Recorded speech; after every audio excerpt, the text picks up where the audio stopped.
کیا تراویح کے بغیر روزہ رکھا جا سکتا ہے؟ یہ ہماری حنفی علماء نے ایک ایسی بدعت جاری کی ہے امت کے اندر، زبردستی ان کو تراویح پڑھوانے کے لیے کہ جی جو تراویح نہ پڑھے اس کا روزہ ہی نہیں۔ اور بھائی تراویح خود نفلی عبادت ہے، کوئی سرے سے تراویح نہیں پڑھتا وہ گنہگار بھی نہیں ہے، تو روزے کے ساتھ کیا تعلق ہے اس کا؟ روزہ تو فرض عبادت ہے۔ جھوٹ بول کر آپ لوگوں کو دین کی طرف تو مائل نہ کریں۔ تو تراویح کا روزے سے کوئی لینا دینا نہیں ہے، تراویح ایک الگ سے عبادت ہے، ضرور کریں، لیکن یہ روزے کے ساتھ جڑی نہیں ہوئی ہے اس اعتبار سے کہ روزہ نہیں ہوگا، روزہ آپ کا ہو جائے گا، وہ فرض عبادت ہے۔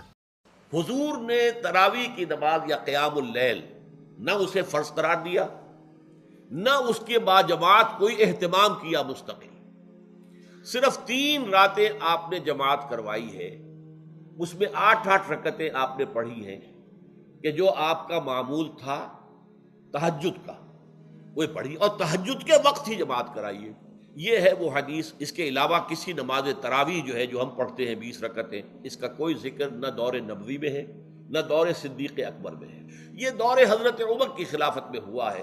حضرت عمر ایک مرتبہ مسجد میں داخل ہوئے، مسجد نبوی میں، تو دیکھا کہ کچھ لوگ 8 10 12 جو ہیں وہ ایک جو ہے حافظ کے پیچھے کھڑے ہوئے اور قرآن سن رہے ہیں، کچھ دوسرے کونے میں کھڑے ہیں، کچھ کہیں اور کھڑے ہیں، مختلف جماعتیں ہو رہی ہیں۔ لہذا آپ نے یہ نظام تجویز فرمایا کہ عشاء کے متصلاً بعد 20 رکعت نماز پڑھی جائے اور ایک امام کے پیچھے پڑھی جائے۔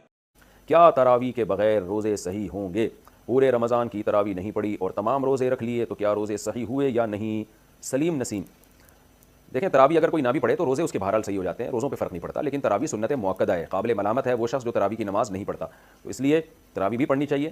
کبھی بہت تھکاوٹ ہو نہیں پڑھی جا رہی تو ٹھیک ہے، کم کر دیں، مختصر کر دیں۔ ویسے سنت مؤکدہ 20 رکعتیں ہیں، اس پہ چاروں اماموں کا اتفاق ہے۔ حضرت عمر رضی اللہ تعالیٰ عنہ سے 20 رکعتیں ثابت ہیں، اور شروع میں اسلاف میں ہمیں 16 رکعتیں بھی ملتی ہیں، 20 سے زیادہ بھی ملتی ہیں، لیکن بعد میں جب تحقیق ہوتی چلی گئی تو چاروں امام اس پر متفق ہو گئے کہ کم سے کم تراویح کی رکعتیں 20 ہیں۔ امام احمد بن حنبل کا بھی یہی فتویٰ ہے جو امام بخاری کے استاذ ہیں، کہ امام ترمذی نے جو ان کا نقل کیا فتویٰ، اس کو تو یہ نقل کیا کہ 20 اور 16 میں اختیار ہے اس کو، 8 کا تو کہیں بھی نہیں ملتا، ہمیں کسی اسلاف سے نہیں ملتا کسی صحیح حدیث سے کہ 8 رکعت پڑھی ہو۔ موطا امام مالک کی جو ایک 8 رکعت والی حدیث ہے اس کو خود امام مالک نہیں مانتے، تو وہ مسترب حدیث ہونے کی وجہ سے وہ ضعیف حدیث ہے، تو موطا امام مالک میں بھی 20 رکعتوں کا تذکرہ ہے، اور بھی ہمیں بہت ساری روایات میں زیادہ تر میں 20 رکعتوں کا تذکرہ ہی ملتا ہے، اس لیے امت کا اس پر اجماع ہو چکا ہے کہ 20 رکعتیں، یہ اجماع ہونے کے بعد پھر اختلاف پیدا کیا ہے 20 سے کم۔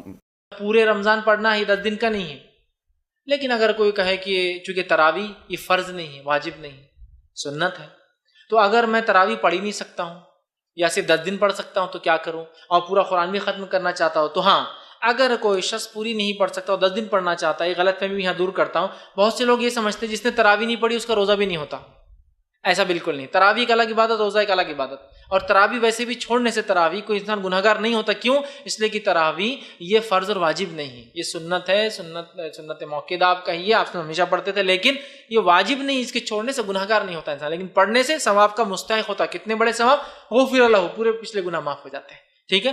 تو